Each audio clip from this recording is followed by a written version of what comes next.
Hi, good people. I hope you are well. So today, let's look at this disease known as Down syndrome. It's just a genetic disorder. And just for starters, can we just look at what are the statistics? So let me just share my screen. What are the statistics? What are the statistics of this Down syndrome? So let's try how common is Down syndrome. So Google says it's the most common genetic cause of intellectual disability, and it occurs in one in every 700 to 1,000 births worldwide. Let me try and see how common in Africa. So in Africa, it's also around 1 in 1,000 births. Yeah, that's about Down syndrome. And how do they just present, so that you just have an overview before we start our discussion? So let me just write it down. Down syndrome.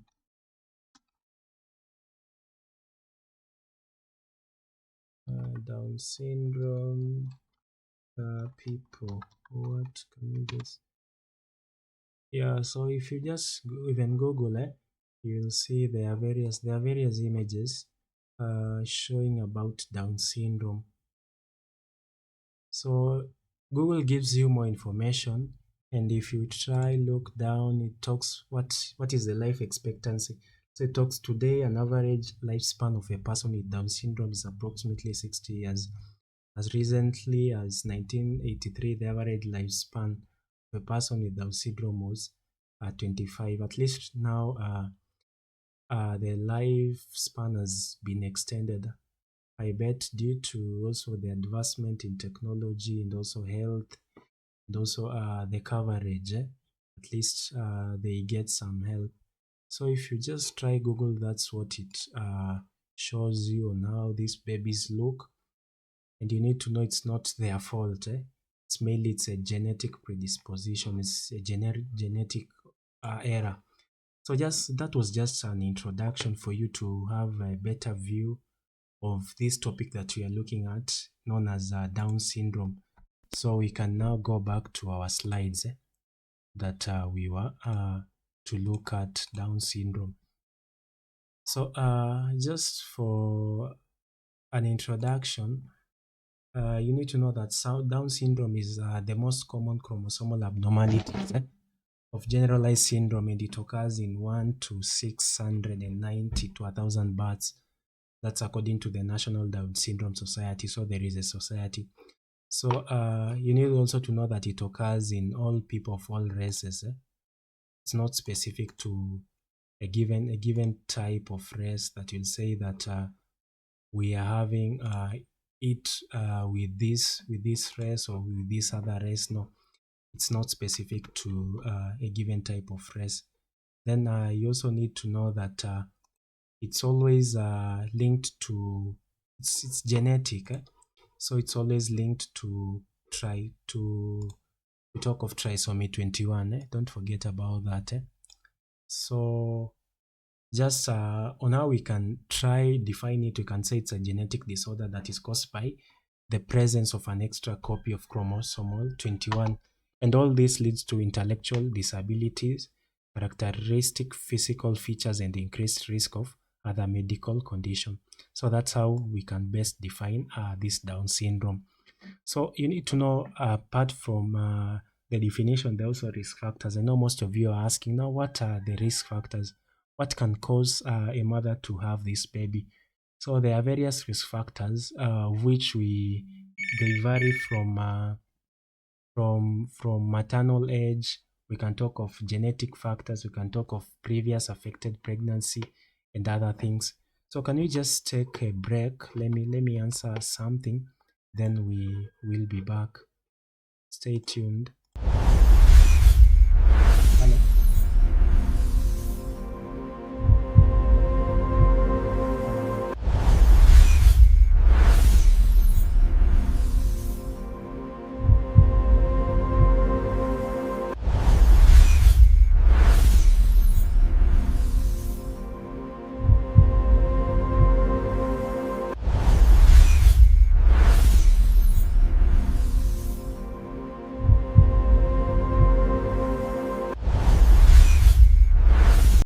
So we are back.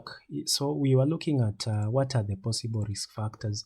So for the risk factors, we talk of maternal age. So mainly these older women, more than 35 years of age, they're always at risk of having these babies. Then we can talk of genetic factors. So for genetic factors, we are looking at translocation of chromosomes. So we talk of 15, 21, or even 22 uh, as the risk factors. Then previously affected pregnancy. So there is always a possibility of reoccurrence.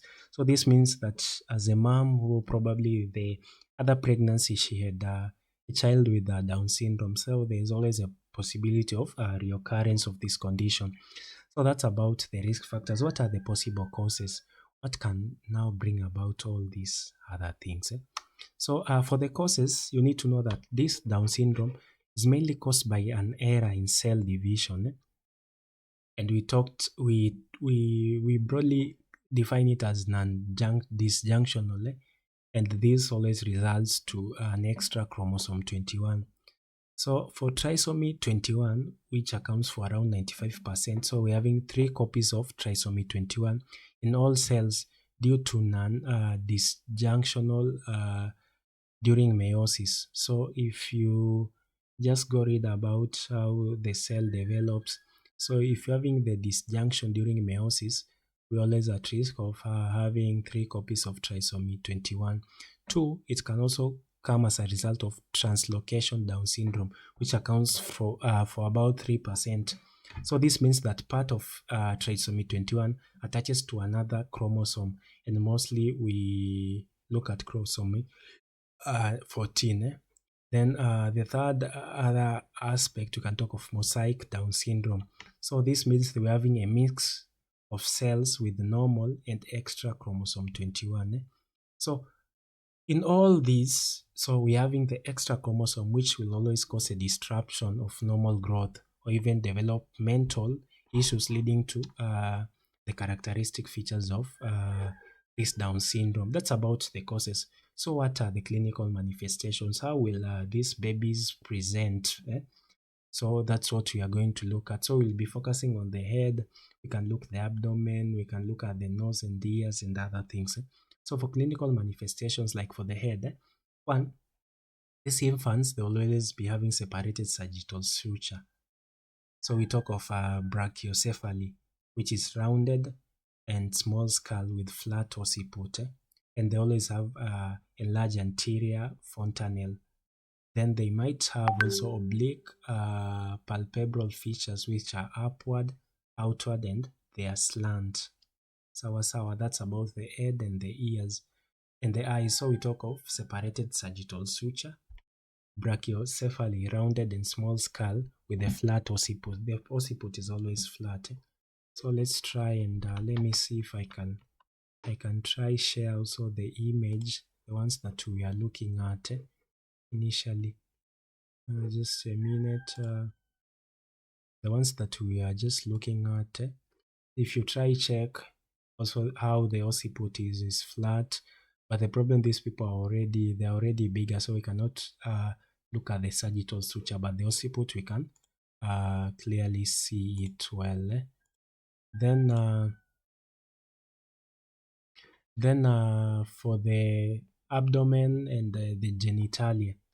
So for abdomen and genitalia, mainly they have protruding, lax, and flabby abdominal muscles.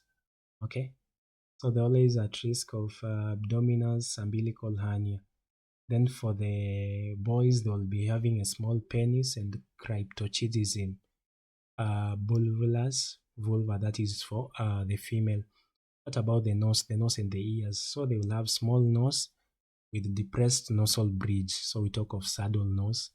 Then small ears and narrow canals. So we talk of they have short pinna and they have overlapping upper helicals. So they're always at risk of conductive hearing loss.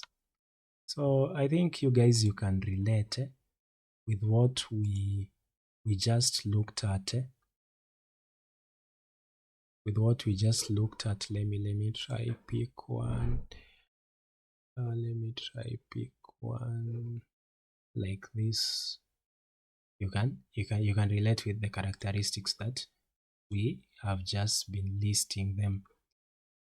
Then the next thing we can look at the mouth, the neck. So for the mouth, it's always arched, narrow palate. Then they have protruding tongue. Then they have hypoplastic mandible, and also delayed teeth eruption, and the macrodontia.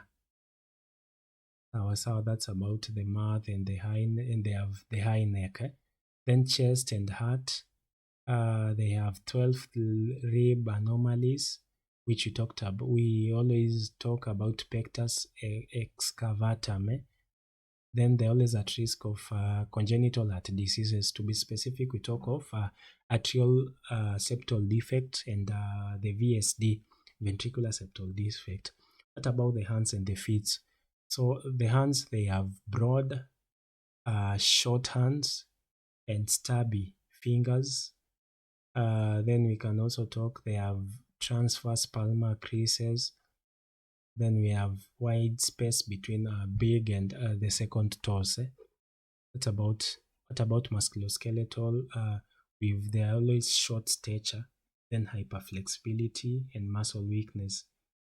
Okay, that's about the musculoskeletal and also the skin. Then you need to know, to some point they might be having also the learning difficulties. That's about Down syndrome, about the characteristics. Now, how can we come up with a proper diagnosis? How can we come up with a proper diagnosis? This image just shows us diagnostic. We mainly do history taking and also clinical features. We need to always pinpoint out the clinical features immediately after birth, like we've talked about the head, the sagittal suture, the eminences, the flat occiput, and other things. Then we can also do chronic chorionic venous sampling, where we examine materials from the placenta. That's another thing. Then we can also do amniocentesis, where we try to examine the amniotic fluid. Apart from that, we can do something we call percutaneous umbilical blood sampling, PUBS. So this tries to examine blood from the umbilical cord as part of diagnostic evaluation. Management, how can we now manage these infants or these people? So you need to know there is no cure for Down syndrome, but ideally we do. There are a number of therapies that are always advocated. So we can opt for issues like we can go for surgery so as to correct serious congenital anomalies. We've talked of the heart diseases, which we've listed. The common ones, we talked of atrial septal defect and the ventricular septal defect, the VSD. And if there are those with strabismus, we can also we can correct it surgically. But remember, there is no cure. Okay. So then we can also do echocardiography, because we also talked it affects the heart. So these children can also benefit from this echocardiography, mainly soon after birth. And also we need to do regular medical care. Okay. Then we need also to do sight and hearing evaluation, because this is always essential in treatment of issues with otitis media. We've said also they have, we've talked of the pinna, we've talked of how the ears are. So why should we do this? We want to prevent the auditory hearing loss, because, and also this can also influence their cognitive function in case they have the auditory loss. Then we can also do periodic testing of thyroid function test, because we've talked of issues with delayed growth. And to some point, we can also link it to thyroid function. That's why we need to do also the thyroid function test regularly. Okay. That's about the management. What about the nursing management? In case of this, as nurses, you ought always to just provide supportive care to the family. Because once these babies are born, it's always a unique physical characteristics. And mainly these infants with Down syndrome, they'll usually get the diagnosis at birth. and the parents should always be informed of the diagnosis at this time.